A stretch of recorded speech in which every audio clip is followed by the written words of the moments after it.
Assalamu alaikum. Bismillah ar-Rahman ar-Rahim. Chapter 1, Section 5, Walking with Harmony.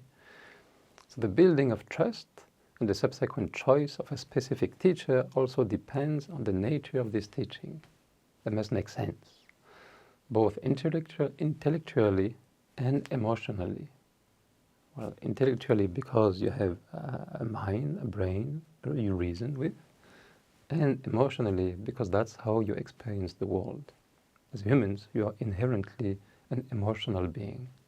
So indeed we have a brain and a heart, an intellect as well as the ability to feel. Both the brain and the heart are part of the same individual. The two faculties must consequently be taken into consideration in order to achieve an inner peace.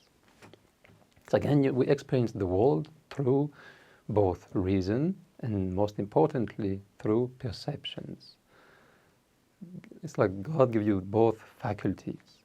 Use them. They shouldn't conflict. He gives you both. They should agree. You should be able to use both. So in other words, my spiritual quest will be more relevant if it is justified by my intellect. And that's again me being formatted by years, decades of scientific training and teaching. So instinctively, if there's a conflict between the spiritual and the material conception of the world, I will assume that one of them is mistaken. Either my understanding of the religious text is not appropriate, or my scientific reasoning is faulty. And that's important. Why?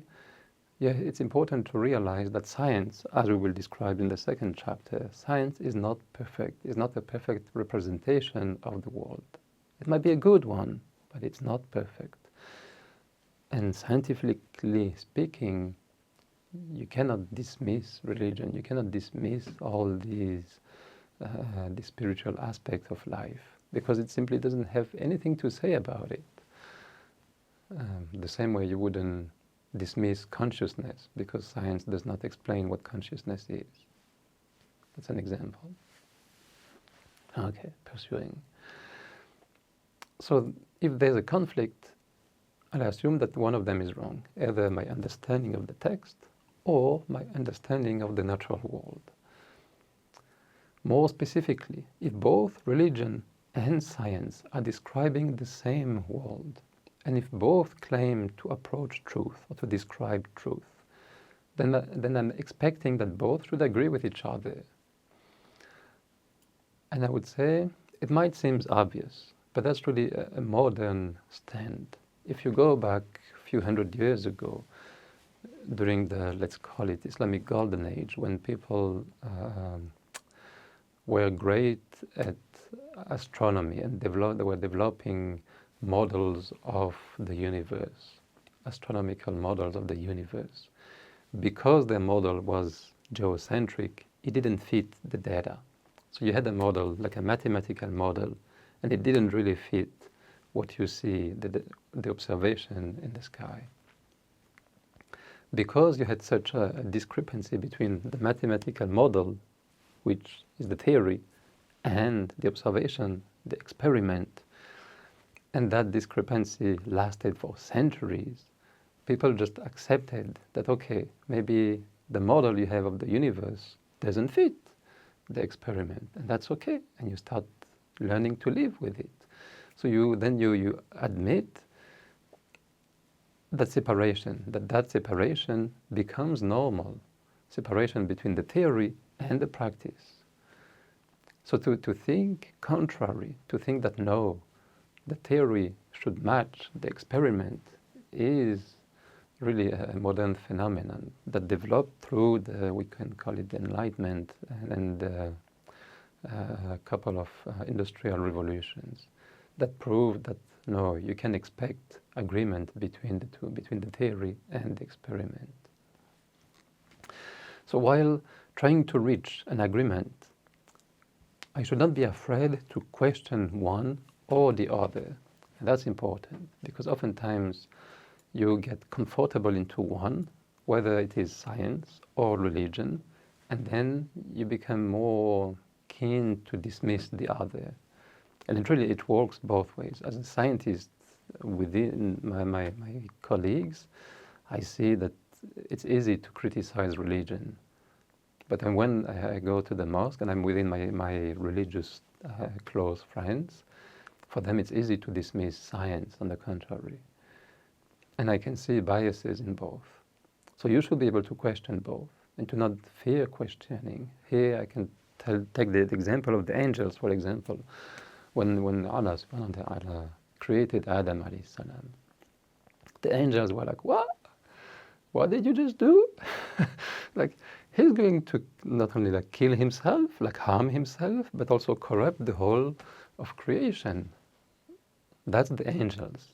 So the angels, like beings, that the angels are like entities that cannot disobey God, that are full of reverence towards God. They might have even the highest reverence towards God.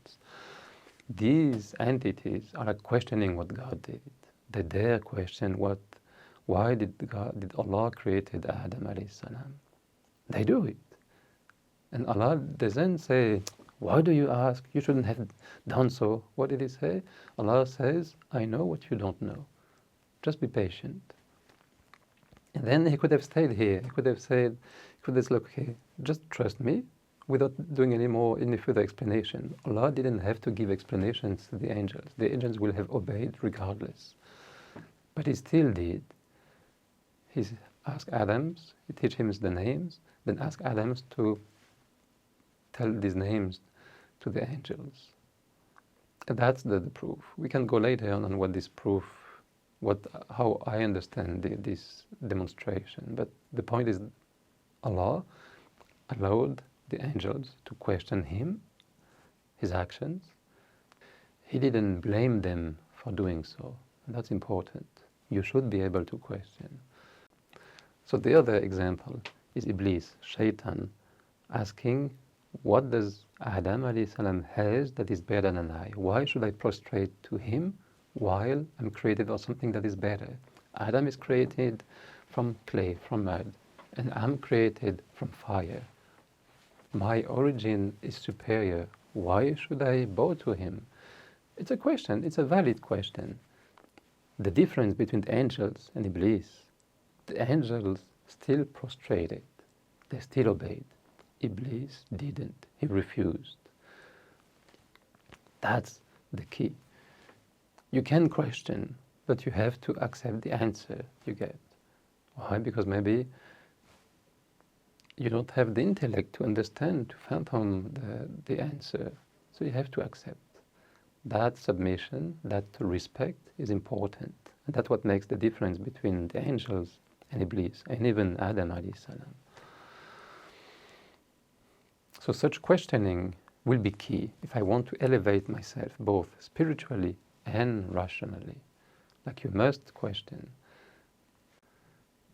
And that reminds me one of the previous topic about how do you differentiate belief from superstition. In both cases, you should be able to question the validity of each. But if you don't understand, you should still be careful on how you react towards it. But the questioning should be there. You should be allowed to question.